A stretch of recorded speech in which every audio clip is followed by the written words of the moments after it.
Well, here we go. Here we are. It's me. I'm the problem. It's me. Shout out to Taylor Swift. Even though my wife's a Swiftie, uh, I just be in the background doing my thing, you know. Anyway, my name's Kajara Holloway. You are tuned in to I Just Be Talking. This is episode 1. I titled this episode "Beauty in Bruises." Um, I'm just gonna hop right into it because I'm excited. I'm hype. I'm nervous, but hey, I'm just gonna be me. I'm gonna do what I do. I'm gonna say what I say, and I'm gonna mean what I say. I'm gonna try and live what I'm speaking about. Uh, all of this is just my thoughts, just things that I think about on a daily. It's nothing really too organized or structured. Uh, if you like to hear people just ramble and talk about social issues, their own thoughts, uh, self improvement, just this is the place for you. So, won't you sit back, relax, get you some snacks. That kind of rhyme bars. Uh, and let's go for this ride. So, like I said, the title of today's episode, is Beauty in Bruises. Now you're asking yourself, Kajara, what does that mean? Well, I'm here to tell you. I'm so sorry, y'all. I just had some of this green tea with some honey in it, trying to make sure my voice is velvety smooth, and it's got me kind of. Anyway, uh, beauty is often associated with things that are appealing, things that we like, and a bruise is something that nobody wants. Nobody wants a bruise. You get a bruise by falling, being hit, applying pressure to yourself in an area where your body does not want a pressure applied to. Um, and it's not something that's associated with beauty at all. But I'm the type of guy that believes there's something positive in everything. There's positivity in death. There's positivity in heartbreak. There's positivity in loss. And there's positivity in confusion. And there's positivity in being alone. Um, I think today's society is filled with negativity.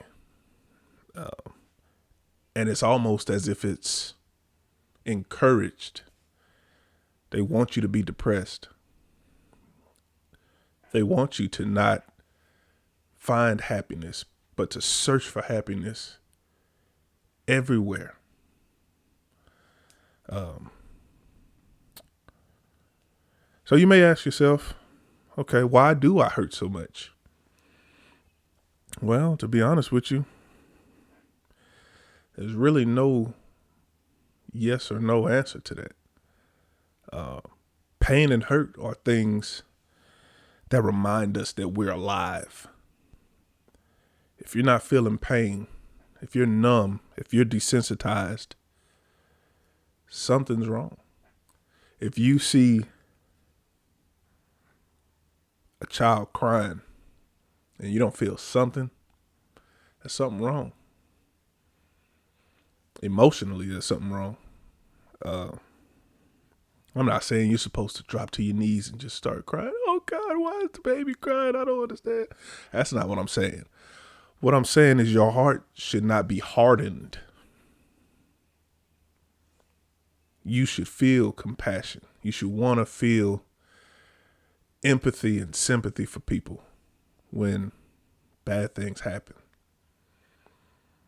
But again, society today, you get on Instagram or Facebook, TikTok, Twitter. God, if you get on Twitter. And all you see is negativity. And The reason it's pushed so much is because negativity sells. Negativity makes money.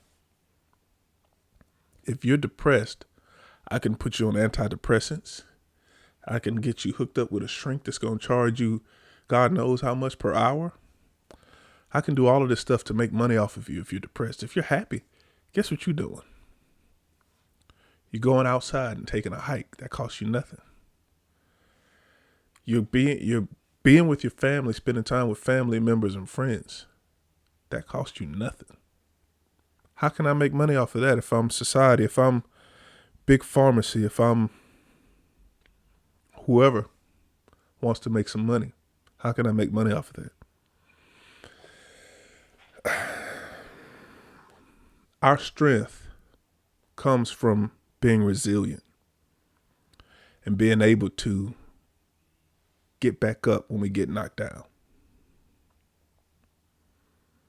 That's what sets us apart from the animal kingdom. That's why we're at the top of the food chain. If you hunt an endangered species until there are no more, matter of fact, I'm not going to go that extreme. If you hunt an endangered species until there's 2 left, guess what's going to happen? God forbid you leave 2 males, they're going to die. A tornado could come through a major city at any point in time. Matter of fact, let's use the earthquakes in Turkey as an example. I guarantee you, 3 years from now, it'll be like nothing ever happened. That's not to be, unfeeling towards those that lost their lives in those earthquakes. But just to help me prove my point, is that we're resilient. You're resilient. Whatever you're going through today will not be holding you up tomorrow. Sleep on that one. Whatever you're going through today will not hold you up tomorrow. Is it fair for me to say that? I think so. But again, why do you hurt so much? It's part of the game. If you're going to play the game of life, you're going to hurt. And it's not going to be fun. But it's part of the game. So the next question you'll ask me, how do I grow while I'm being crushed? The world around me is weighing me down. I can't take it. I want to grow, but I can't. I want to start my business. I don't have the money. I want to get into school. I can't get the student loans. I want to build that relationship with my partner, but I don't know how to start. I want to reach out to a friend that I haven't heard from in years. I don't know if they ever want to hear from me again. How do I grow while being crushed?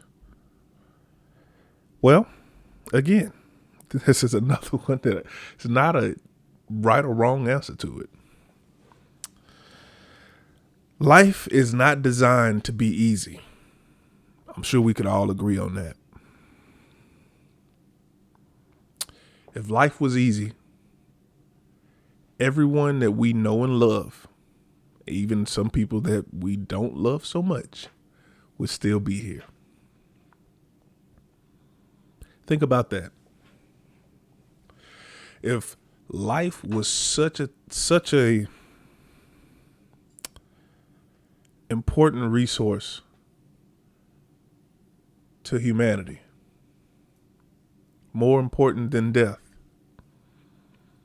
scientists would have figured out a way for us to stay here forever. I guarantee you that. I guarantee it. But death is necessary. Some things need to die. Sometimes our old selves need to die for us to grow. The weight of your depression, the weight of your anxiety, The weight of you feeling like you're not enough is stopping you from reaching your full potential.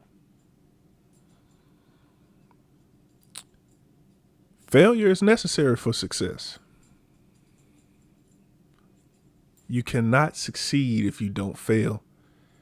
And if you do not fail, you haven't succeeded yet. Michael Jordan, I should have looked it up, but we know he's been put out of the playoffs several times before he even made it to his first final. I can't remember how many, but he was put out, I believe, more than one playoff in the first round. But some people tout him as the greatest of all time in basketball. If he didn't fail, who would Michael Jordan be? I don't know. We'll never know, because guess what? He failed in order to succeed. Being afraid of failure is normal, but giving up is not an option. The day you decide to give up is the day you let the enemy win. God didn't put us here to give up. The enemy begs for you to give up. He puts those intrusive thoughts in your mind. He tells you there's no way out. You have to commit. This is going to be on you forever. This is never going to end. Tomorrow, guess what? You're still going to have to deal with this. That's what the enemy tells you. He wants you to say, well, I tried. I guess this is it. Time for me to go. That's a lie from the pits of hell. Giving up is not an option. The third thing you would probably ask me, and probably the final thing, because you're getting tired of standing by me and listening to me telling you what you're doing right and what you're doing wrong. But the third thing you would ask me is, how do I find joy in despair? Well, I could tell you, I can answer this one. If anybody that's listening to this has ever watched or listened to the soundtrack of Hamilton the Musical, written by Lin-Manuel Miranda, you'll know this line. Look at where you are and look at where you started. That should be enough. You know what I'm saying? Joy is what you make it. Being happy, that's a emotion. You can feel happy. But having joy is something that is permanent. Like forever permanent. I think we as a people, we feel like joy is something that comes from monetary gain. I'm here to tell you it's not.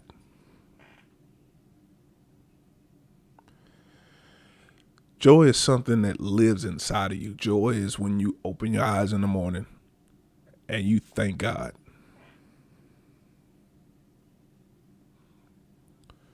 Joy is seeing the love of your life achieve something that makes them so happy that you can't help but feel joy. That's what it is. That's what joy is.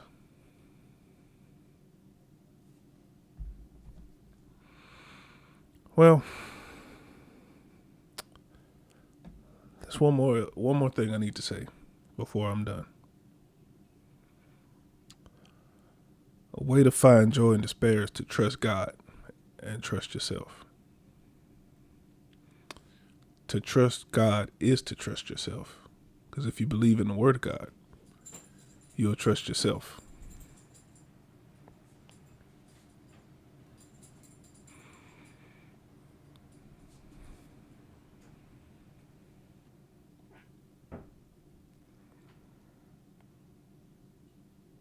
Moments between you and God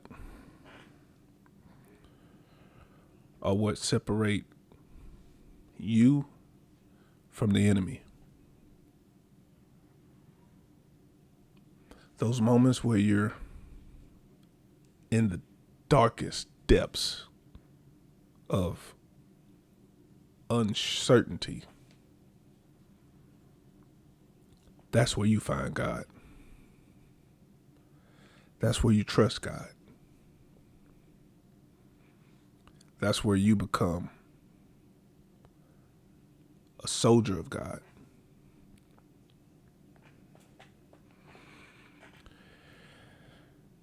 You can find the beauty in bruises that way. Or you can tune into my podcast, new episodes every week, and hear what I have to say. I could be right about some things. I could be wrong about some things, but one thing I'll never be is unauthentic and not myself. The last thing I'm going to leave you with is Proverbs 3:5-6. Trust in the Lord with all your heart and do not lean on your own understanding. In all your ways acknowledge him, and he will make straight your paths. I love y'all. Be blessed.